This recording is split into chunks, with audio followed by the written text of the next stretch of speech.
project like this, which attempts to bring support from vast numbers of people in the U.S. for the nonviolent actions that are attempting to break the siege in Gaza, are even more important than a stance that the U.S. might take as a government.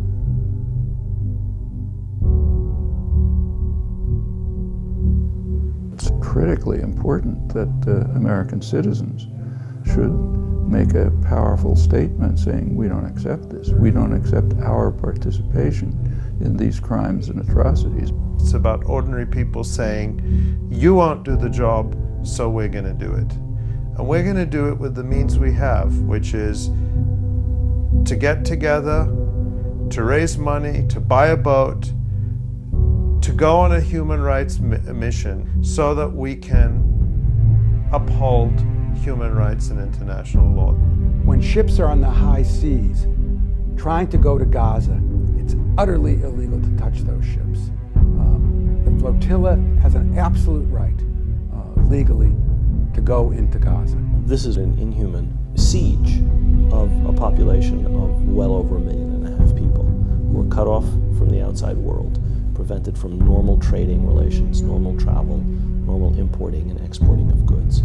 The image and the notion of a flotilla, of a ship being able to breach a sea border, a maritime, and break a maritime siege, successfully make it to Gaza, is really an overwhelming one, I think, to all Palestinians, and does send this immense message of hope and possibility. This is one of many wake-up calls to people around the world, and specifically in this country, where we're the #1 funders of the Israeli military occupation. The Freedom Flotilla is trying to do what any decent human being should do, break a criminal siege, provide a small fraction of the desperately needed assistance that Gaza required. Something like this action has terrific potential to capture imagination and to enter into, at least push the questions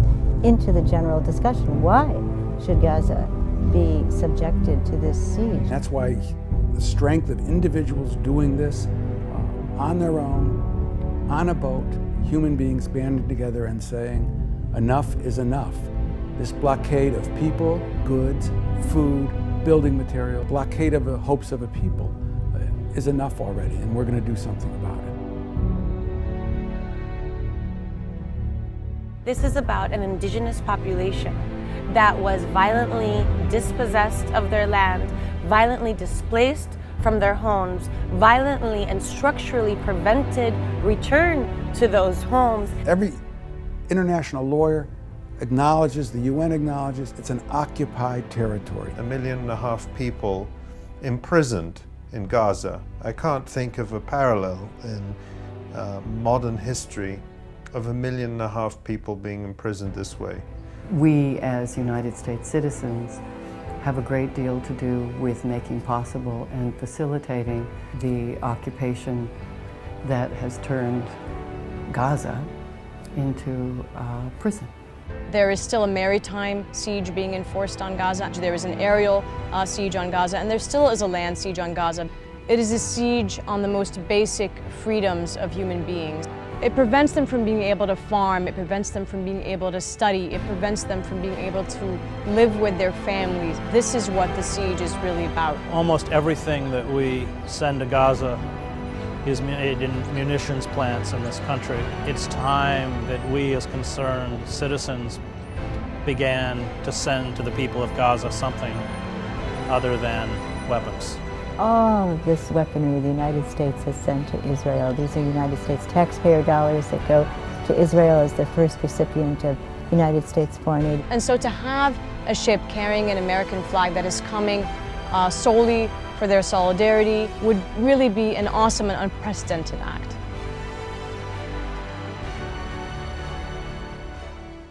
The policy of a president who started off by saying that he was going to offer a new beginning as far as dealing with the Palestine issue has been almost indistinguishable from the policy of his predecessors. Well, it's a very great irony because the promise of the Obama presidency was this radical change in so many of our policies that had been in place in this bipartisan consensus for so long. And of course, virtually none of them has changed, and certainly nothing in the Middle East or towards Israel has changed at all. So I think it's a way of demanding that he fulfill the pretty words of his campaign. Naming the U.S. boat to Gaza the Audacity of Hope is a wonderful spin on language. It works to appropriate language that's been used in the mainstream to force an American constituency to challenge their conception of what power looks like. When I hear those words, I think of all of the phrases and hopes and yearnings that Obama appropriated as a candidate and betrayed as a president. There's a lot of links to be made between the audacity of hope and resistance and resilience coming out of Palestine and the audacity coming out of communities here. To say that we have the audacity to believe in ourselves, that we can change a really foul situation, is very good news for the world. What I think the Audacity of Hope is trying to do is put meaning back into the expression, the audacity of hope.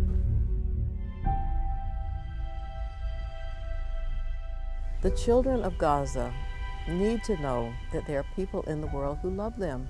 I want them to know that there are adults, there are mothers, there are fathers, there are other children, there are people who actually love them, who care about them as if they were their own children, and in the larger scheme of things, they are our children. It's ordinary people who change history. Ordinary people are responsible for the victory against apartheid, and ordinary people all over the world will support the Palestinians in their quest for freedom. Whenever I talk to friends in Gaza, the one thing they stress is the importance of international solidarity, of feeling they haven't been forgotten. Having lived in Gaza for many years, and my parents having lived through Operation Cast Lead, I can tell you that what got them through that psychologically was our communication. And in that sense, I think that the flotillas to Gaza can have the same sort of impact and communicate to people that there is action, there are people doing things to try to change this very abnormal reality. There's a spirit of saying we don't just bow down in front of injustice. And that is the tradition in this country of challenging, overwhelming power that is doing injustice. This is the freedom ride of this era. To get on this boat, make it to Gaza, make it to the West Bank, and understand your political lineage, which is to oppose with every drop of your blood this kind of oppression of anybody, anywhere on earth.